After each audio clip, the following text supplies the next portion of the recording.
Y ahora nuestro último autor de esta primera entrega sobre las novedades en la 18ª Feria Internacional del Libro. Alejandro Neira es bachiller en Derecho y Literatura. Sigue la carrera de diplomático con mucho éxito, pero su pasión es escribir. Es autor de los libros de cuentos Peruanos Ilustres, Peruvians Do It Better, Peruanas Ilustres y CIA Perú, 1985, una novela de espías, con la que ganó el premio Novela Breve de la Cámara Peruana del Libro en el año 2012. Y ahora nos entrega su último libro, Peruanos de Ficción.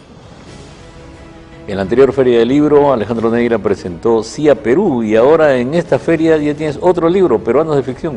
Así es. Bueno, este es un libro que en realidad son relatos que he estado recopilando a lo largo, es como una investigación que he hecho a lo largo de los últimos años sobre peruanos que aparecen en la ficción. Es decir, no son cuentos, son una especie de ensayos entre serios y humorísticos, literarios, sobre cómo el Perú y los peruanos somos vistos en la literatura de otros lares. Hay algunas que son más o menos conocidas, como El Puente de San Luis Rey, de Thornton Wilder, por ejemplo. Aparece el Perú en Julio Verne, en Herman Melville. Digamos que esas son más o menos visiones que tenemos más o menos conocidas sobre apariciones de peruanos o novelas que transcurren en el Perú.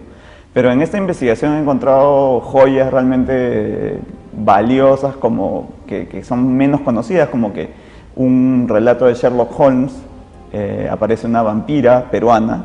¿Una vampira peruana? Una vampira peruana, es una mujer que es prácticamente, digamos, le piden a Sherlock Holmes que investigue una mujer que parece que le está succionando la sangre a su hijo. Y Sherlock Holmes va a investigar el caso. Y es toda una trama ahí que no la voy a contar ahora, pero es una aparición. Y digamos, el otro referente de los personajes detectives, que es Arsenio Lupin, también hay un diplomático peruano en este caso, así como yo. Un colega como tú. Un colega como yo, pero es un colega corrupto, a diferencia de quien te habla, que aparece en este relato de Arsenio Lupin que se llama Los dientes del tigre. Y también es una trama detectivesca. Otra que encontré, que fue la que me llevó a escribir mi novela, fue Gerard de Villiers, Casa al hombre en el Perú.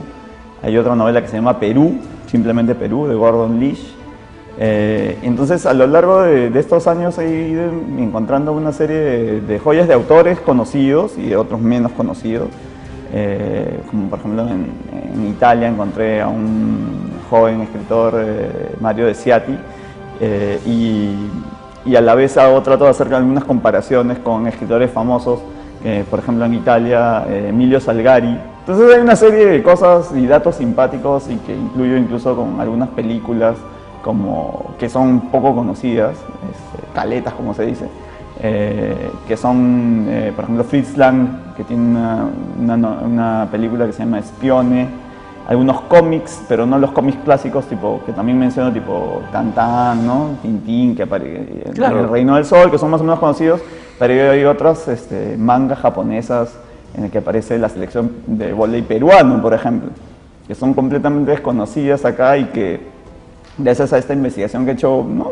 Digamos casi jugando, y que la que me han aportado muchísimos amigos que me han ayudado a hacer esta colección de peruanos de ficción, ¿no? ¿Cuál fue el primer personaje que encontraste que te motivó a seguir buscando? Yo tenía algunos peruanos más o menos conocidos, y un día le comenté a un amigo español, me dijo, bueno, habrás leído El Puente de San Luis Rey.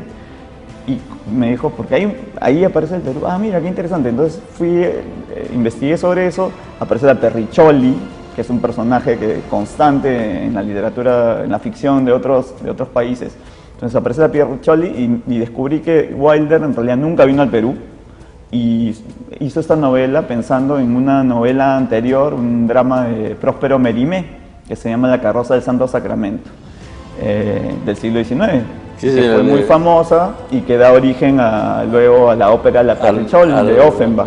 He tratado de ver cuál es la imagen del peruano, algo que me interesa tanto por mi carrera diplomática como por mi carrera de escritor. Cómo nos ven, que es algo muy importante para descubrirnos cómo somos nosotros mismos, y creo que de manera divertida trato de poner eso para que todos sepamos más o menos cómo nos ven los otros, ¿no? Y Fritz Lang y digamos, otros peruanos de ficción son de aventuras que aparecen en los años 20.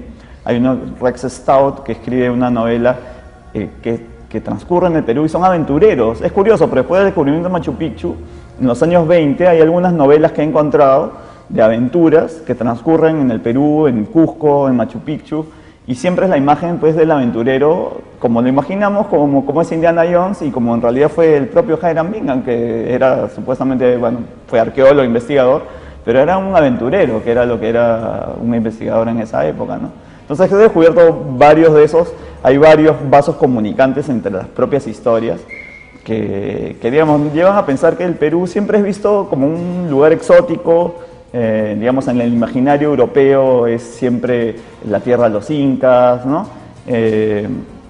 O los ponchos, o los indios con ojotas que aparecen hasta en George Perec. Para, digamos, cerrar esto, es también una novela brasileña que se llama Fuga de los Andes y que transcurre curiosamente también, bueno, en los años 80, en los años de violencia, y es un periodista brasileño que llega al Perú digamos, a investigar la matanza de Churajá y se salva de eso, y luego se queda enamorado del Perú, de una peruana, que es también una constante, la peruana, que es una mujer hermosa y al mismo tiempo difícil. Es un libro digamos, que me ha costado investigación, pero que a mí me ha resultado muy gratificante, me he divertido mucho, como